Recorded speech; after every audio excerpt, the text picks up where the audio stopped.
কি চিকেন বিরিয়ানি খেতে খুব ইচ্ছে করছে তো? ঘরে চিকেন আছে, অথচ সময় নেই বিরিয়ানি বানানোর। ডোন্ট ওয়ারি, বানিয়ে ফেলো বিরিয়ানির ছোট ভাই, চিকেন তেহারি। আমি চিকেন তেহারি বানানোর জন্য 2 বাটি চাল ধুয়ে জল ঝরিয়ে রেখে দিয়েছিলাম, আর একটু কাজু, কিশমিশ আর আলমন্ড ভিজিয়ে তাকে বেটে নিয়েছি। এরপরে মেন যে ইনগ্রিডিয়েন্টস, মেন যে মশলা, সেটা হচ্ছে জায়ফল আর জয়িত্রী। ওটাকে আমি হামামদিস্তাতে গুঁড়ো করে রেখে দিয়েছি। আর ফোড়ন দেওয়ার জন্য তেজপাতা আর কতগুলো গোটা গরম মশলা নিয়ে নিয়েছি। আর দই নিয়ে নিয়েছি 1 কিলো চিকেন ম্যারিনেট করার জন্য। চিকেনের মধ্যে আমি দই আর চিকেন অনুযায়ী যতটা নুনের প্রয়োজন ততটা নুন একসাথে মাখিয়ে কিছুক্ষণ রেখে দিয়েছিলাম। ততক্ষণই রেখেছিলাম যতক্ষণ আমার পেঁয়াজ কাটতে সময় লেগেছিল, কারণ আমার হাতেও বেশি সময় ছিল না। রাত্রির হয়ে গেছিলো, ডিনারের টাইম হয়ে গেছিলো, আর মনে হলো শুধু চিকেন বানাবো না, চিকেন তেহারি বানাই। তো সেই জন্য আমি চটপট করে নিয়েছিলাম। পেঁয়াজগুলো কাটা পর্যন্ত চিকেনটা ম্যারিনেট আগে করে রেখে দিলাম। তারপরে পেঁয়াজগুলো কেটে একটা গ্যাসে আমি ডেচকি বা পাতিলা ওটা একটা বসিয়ে দিয়েছিলাম, যাতে আমি তেহারিটা বানাবো সেই বাসনটাই বসিয়ে দিয়েছিলাম। তারপর ওর মধ্যে একটু রিফাইন্ড অয়েল দিলাম।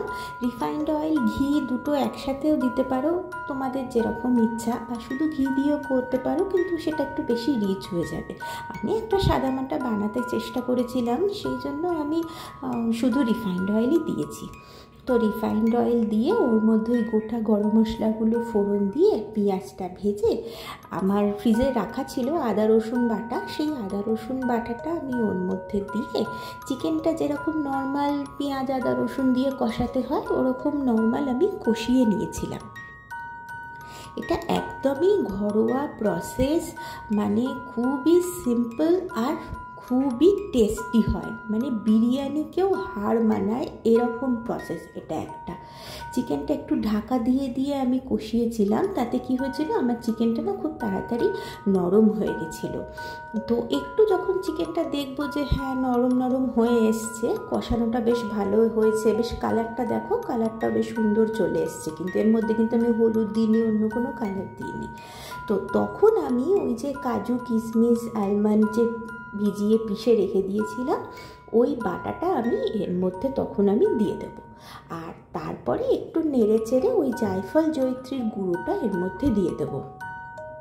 তেহারির মেন ফ্লেভারটাই আসে এই জায়ফল জয়িত্রীর গুঁড়োটা থেকে, অসাধারণ টেস্ট লাগে। তোমরা একবার বানিয়ে খেয়ে দেখো শুধু।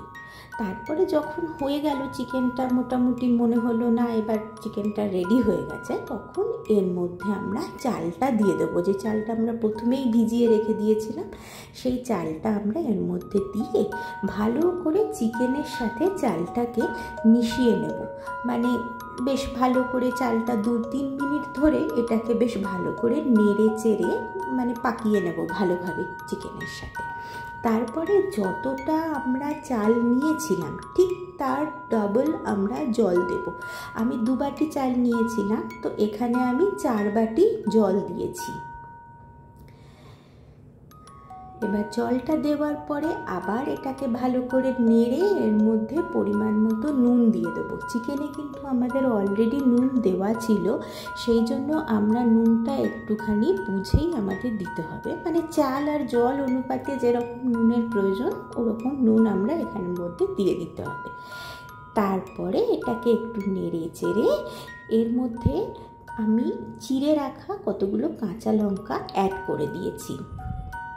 তারপরে এটাকে আরেকটু নেড়ে চেড়ে এর মধ্যে আমি আর একটা জিনিস দেব, সেটা হচ্ছে কেওড়া ওয়াটার। কেওড়া জলের ফ্লেভারটাও কিন্তু খুব ভালো আসে। মাঝে মাঝে এমনি যখন চিকেন কষা বা চিকেনের কারি করবে না, মাঝে মাঝে দেখবে ওর মধ্যে যদি একটু কেওড়া জল দিয়ে দেওয়া যায় না, বেশ ভালো টেস্ট আসে কিন্তু একদম। তো চিকেন এখানে ততক্ষণ চালটা আমাদের সেদ্ধ হতে মোটামুটি 15 মিনিট তো লাগবেই। ততক্ষণ আমি তেহারির সাথে খাওয়ার জন্য রায়তা বানিয়ে নিলাম। রায়তাটা আমি দই ফেটিয়ে নিলাম, দইয়ের মধ্যে পেঁয়াজ কুচি, শসা কুচি দিয়ে দিলাম। লঙ্কা কুচি, ধনেপাতা কুচিও তোমরা চাইলে দিতে পারো, কিন্তু আমার ছোট ছেলে পছন্দ করে না, সেই জন্য আমি দিইনি। তারপরে এর মধ্যে আমি একটু বিট নুন, একটু গোলমরিচের গুঁড়ো আর একটু চাট মশলা দিয়ে দইটাকে ভালোভাবে ফেটিয়ে ব্যাস আমার রায়তা রেডি।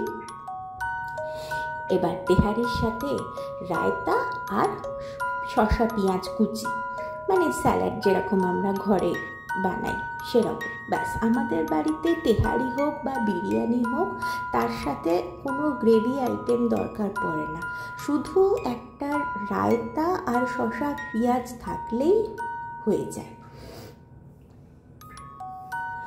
তো তোমরাও এইভাবে তেহারি বানিয়ে আমাকে কিন্তু অবশ্যই জানাবে যে তোমাদের কেমন লাগলো। আমার কিন্তু এটা ফেমাস রেসিপি, মানে আমার ছেলে তো বাবা মা তুমি তেহারি বানাচ্ছ, সে তো মানে আনন্দে পাগল। আমার বড় বলে যে বিরিয়ানির থেকে তেহারি বেটার, কারণ এটা একটু হালকাও হয়, টেস্টিও হয়, মানে সস্তায় পুষ্টিকর আর কি যাকে বলে।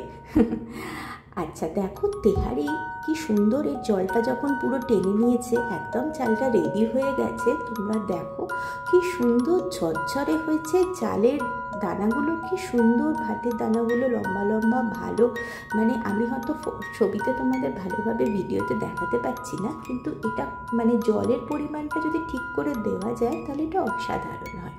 চলো কিছু কথা কিছু গল্পের সাথে আজ আমি সুকন্যা তোমাদের তেহারি বানিয়ে খাওয়ালাম। এবার তোমরা বানিয়ে আমাকে জানাবে কেমন লাগলো।